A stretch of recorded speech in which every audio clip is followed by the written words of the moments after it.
When I exposed my stepmom's fraudulent scheme, she was furious and pushed me hard from the top of the stairs. I fell and was badly injured. She wanted to end my life and take control of my inheritance. Little did she know, my revenge would strike back harder than she could ever imagine, leaving her powerless at my feet. My life changed in a way I never saw coming. It's funny how you can think you know someone, trust them even, only to find out that trust was never mutual. If you had told me a year ago that my own family would turn against me, I wouldn't have believed you. But now, sitting here today, I know better. It all started when my father passed away.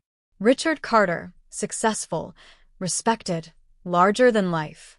To me, though, he was just Dad. He always had this way of making the world feel safer. He taught me to ride a bike, to stand up for myself, and even helped me paint my first mural on the wall of our garage. That's who he was, my hero. And when he died, it felt like my whole world fell apart. I still remember that day so vividly. The phone call came early in the morning.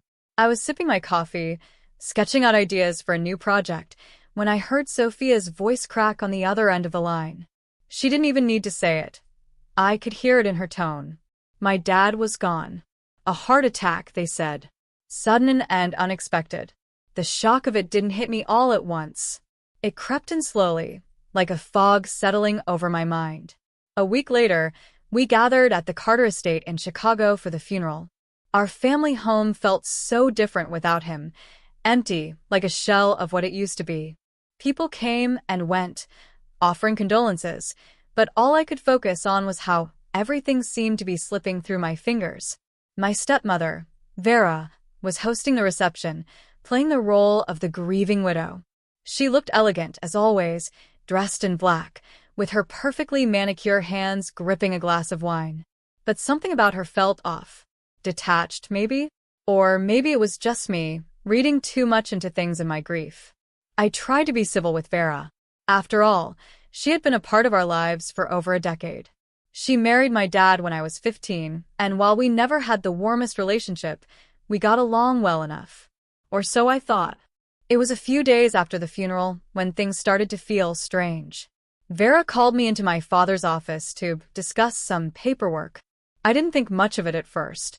She handed me a stack of documents and asked me to sign them, saying they were just formalities related to the estate.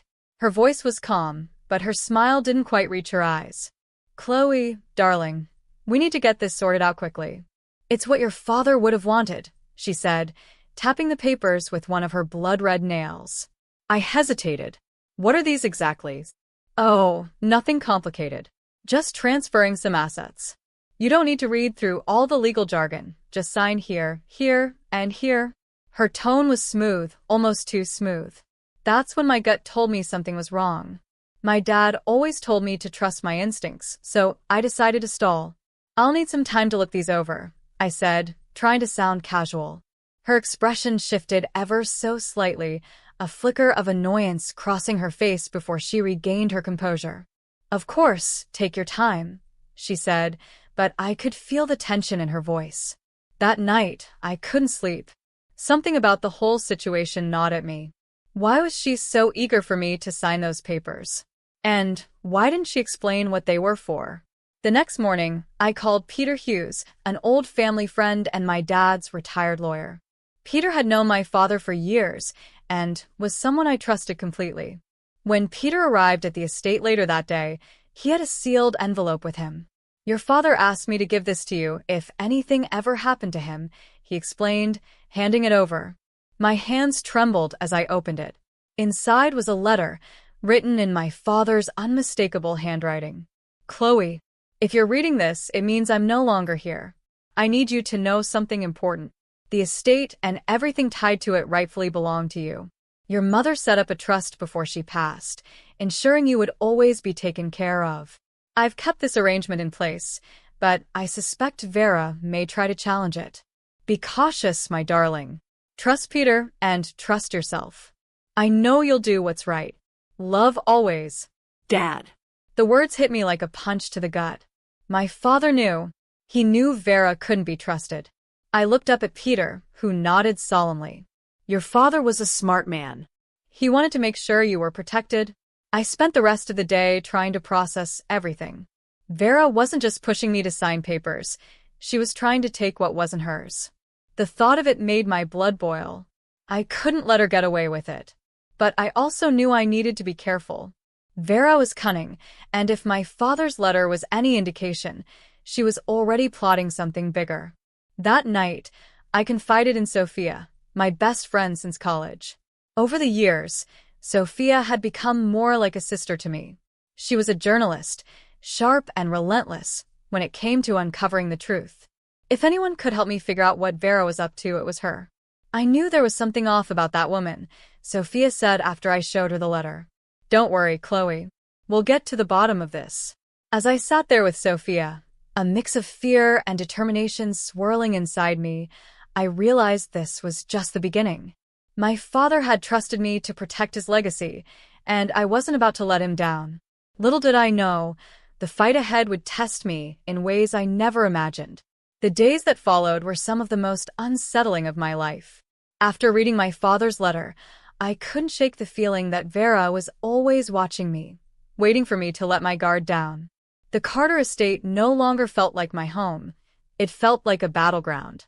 Sophia wasted no time diving into the investigation.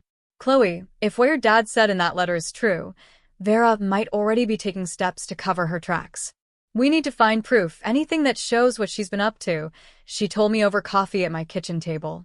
I nodded. I don't know where to start, but I have to do this. For my dad. For my mom's legacy. That night, Sophia and I started combing through my father's old office. It was a strange experience, sitting in the space where he had spent so much of his time building the Carter legacy. The scent of his cologne still lingered faintly, and his desk was neatly organized, as though he had only stepped away for a moment. Sophia found it first, a folder tucked away in a locked drawer. It took a few tries, but I managed to guess the combination.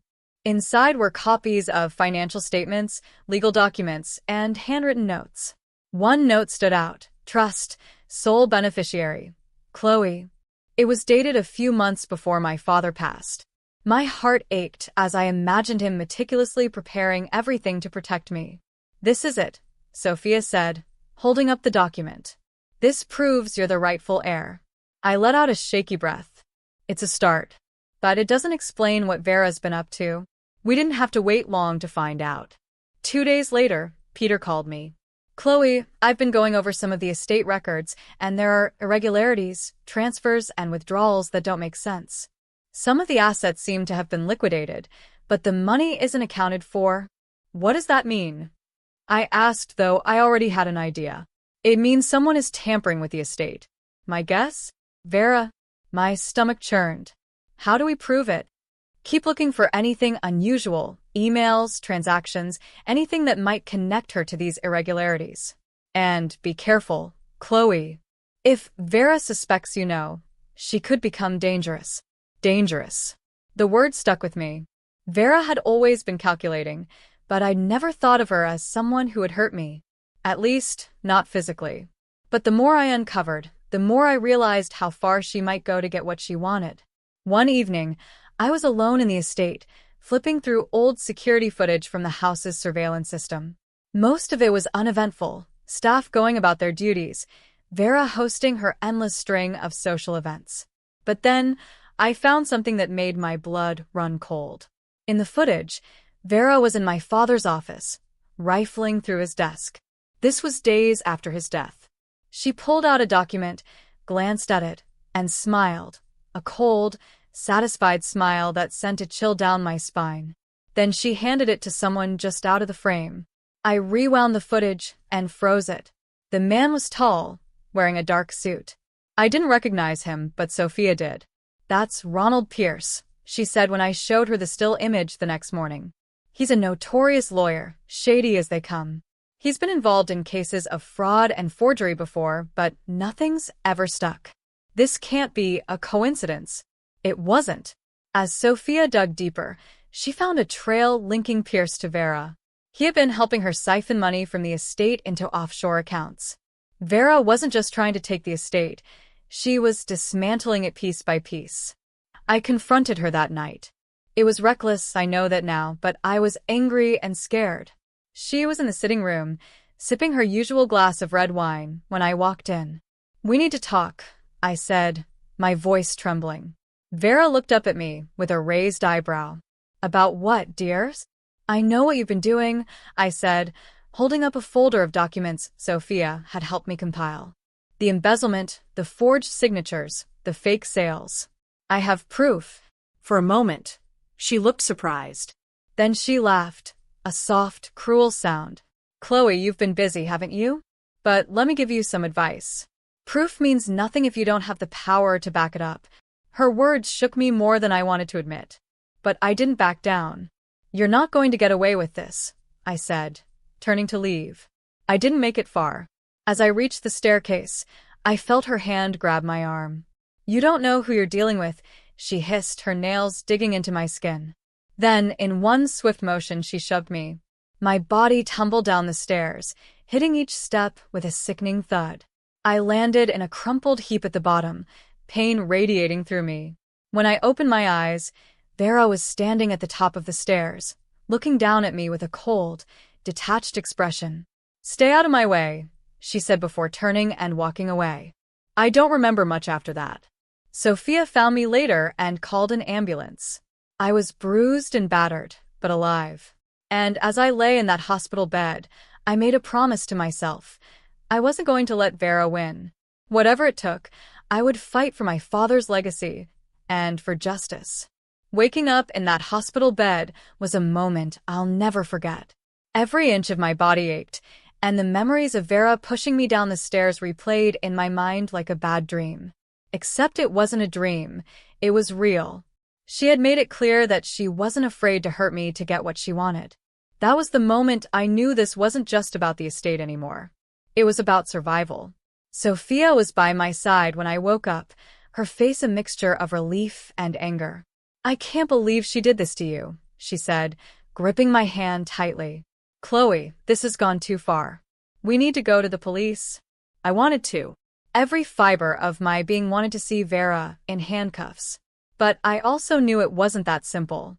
Vera was cunning, and she had people like Ronald Pierce working for her. If we went to the police without solid evidence, she'd twist the story and make me look like the villain.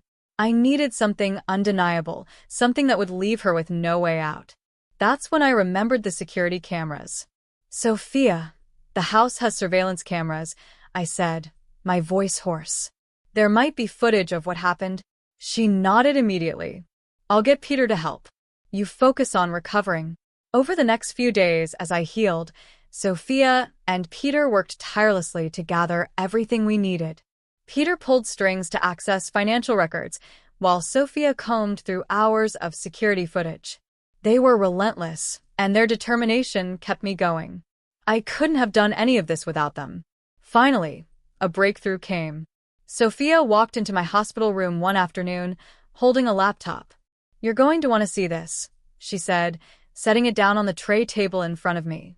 I pressed play, and there it was, clear footage of Vera pushing me down the stairs. My stomach churned as I watched it, but I also felt a strange sense of relief. We had proof. She couldn't deny this. "That's not all," Sophia said, opening another folder on her laptop. Peter found more evidence of her financial schemes. Bank statements, forged signatures, everything we need to expose her. As I stared at the mountain of evidence we had gathered, I felt a flicker of hope. For the first time in weeks, it felt like we might actually win this fight. But I also knew the hardest part was still ahead. The will reading was just a few days away, and Vera would undoubtedly try to use it to solidify her claim to the estate. If we were going to stop her, we needed to be prepared. Peter arranged for a meeting with a family lawyer, someone who had worked with my father for years and could help us navigate the legal battle ahead. When the day of the will reading finally arrived, I felt a mix of nerves and determination. The family and legal representatives gathered in the grand sitting room of the Carter estate. Vera was there, of course, dressed in a sleek black suit and exuding her usual confidence. She glanced at me briefly, her lips curling into a smug smile. I met her gaze, refusing to back down. The reading began, and as expected, Vera presented forged documents claiming full ownership of the estate. She spoke with an air of authority, as though she had already won. "Richard trusted me to handle the estate," she said, her voice dripping with false sincerity. "These documents confirm his wishes." But just as the lawyer was about to move forward, Peter stood up. "I'm afraid that's not true," he said, holding up a folder. "We have evidence to the contrary." The room fell silent as Peter laid out everything: the surveillance footage, the financial records, and my father's letter naming me as the rightful heir. As the evidence was presented, Vera's confident facade began to crack. She tried to interrupt, claiming the documents were fake, but the lawyer silenced her. Then came the final blow. Ronald Pierce, her lawyer and accomplice, had been called to testify. Under pressure and facing the risk of his own arrest, he confessed to everything: how Vera had hired him to forge documents, siphon money, and sell assets illegally. His testimony was the nail in the coffin. Vera's face turned pale as the reality sank in. The lawyer turned to me, his tone respectful. "Chloe, as per your father's wishes, the estate and all its assets are legally yours." I couldn't speak for a moment. The weight of everything that had happened hit me all at once. I had done it. I had honored my father's legacy and protected what he had built. But it wasn't over yet. As the legal proceedings wrapped up, the police arrived to arrest Vera. She glared at me as they led her away, her eyes filled with hatred. "This isn't over," she hissed, but I didn't care. For the first time in weeks, I felt free. As I stood in the grand sitting room, surrounded by the people who had helped me through this ordeal, I felt a renewed sense of purpose. This was my family's legacy, and I was ready to rebuild it. Watching Vera being led away in handcuffs was surreal. I had spent so much time worrying, fighting, and doubting myself that I hadn't imagined what victory would feel like. But there it was, justice, in its purest form. The woman who had tried to destroy everything my father worked for was finally being held accountable. After the will reading, I took some time to process everything. I met with Peter and Sophia, who had been my rocks through all of this. I also had an unexpected conversation with my half-brother, Jake. He had been distant for years, ever since our father married Vera. I'd always believed he sided with her, but now I realized he was just as manipulated as I had been. "Chloe," Jake began, his voice hesitant. "I didn't know about any of this. Vera, she had me convinced you were trying to take everything for yourself. I should have known better." I studied his face, searching for sincerity, and found it in the way his shoulders slumped, the way his eyes avoided mine. He wasn't the enemy. He was just another victim of Vera's lies. "It's not your fault, Jake," I said. "She fooled all of us." He nodded, his jaw tightening. "I want to make things right. If there's anything I can do to help, just let me know." His offer surprised me, but it also gave me hope. For the first time in years, I felt like we could rebuild our relationship and the Carter legacy together. The weeks that followed were a whirlwind of activity. Taking control of the estate was no small task. Peter helped me navigate the legal complexities, ensuring that every last piece of Vera's embezzlement was uncovered and undone. The more we uncovered, the more horrified I became at the extent of her greed. Millions of dollars had been funneled into secret accounts, and parts of the estate had been sold under fraudulent pretenses. It would take time to recover everything, but at least now I was in control. I also made a decision about the estate that would honor both of my parents' memories. My father had built this empire from the ground up, but my mother had always been passionate about giving back. She was an artist, and some of my earliest memories were of sitting beside her as she painted. Inspired by her, I decided to convert part of the estate into a community art center. It would be a place where local artists could create, learn, and showcase their work, a way to give back to the city that had supported my family for generations. Sophia, of course, loved the idea. "Your mom would be so proud," she said when I told her. "And your dad, too." This is exactly the kind of legacy they would have wanted. Jake surprised me by offering to help fund the project. "I want to contribute," he said. "This family has a lot of repairing to do, but maybe this is a way to start." Together, we began transforming the estate. It wasn't easy. Every step was a reminder of the chaos Vera had left behind. But with each day, I felt a little stronger, a little more confident. The art center began to take shape, and I knew it was the right decision. This was more than just a building. It was a symbol of resilience, creativity, and hope. As the project moved forward, I also testified in the trial against Vera. Seeing her in court, facing the consequences of her actions, was bittersweet. Part of me felt sorry for her, not for what she had done, but for the emptiness that must have driven her greed. She had destroyed herself in her quest for power, and now she would have to live with the consequences. The trial ended with Vera being convicted of fraud, embezzlement, and assault. She was sentenced to several years in prison, and Ronald Pierce received his own punishment for his role in her schemes. Justice had been served, and for the first time in months, I could breathe freely. When the art center finally opened, it was a celebration like no other. Friends, family, and local artists gathered at the estate to see what we had created. Standing on the steps of the newly renovated building, I felt a sense of peace I hadn't felt in years. My father's legacy was secure, and my mother's spirit lived on in every brushstroke, every sculpture, every artist who walked through those doors. Jake stood beside me, smiling as we watched the crowd. "You did it," he said. "We did it," I corrected him. "This is just the beginning." As I looked around, surrounded by the people who had stood by me through everything, I realized how far I had come. Vera's betrayal had tested me in ways I never imagined, but it had also shown me the strength of loyalty, perseverance, and family. In the end, I hadn't just reclaimed my inheritance. I had reclaimed my life, my purpose, and my future. Standing there, with the sun setting behind the Carter estate, I knew I was ready for whatever came next.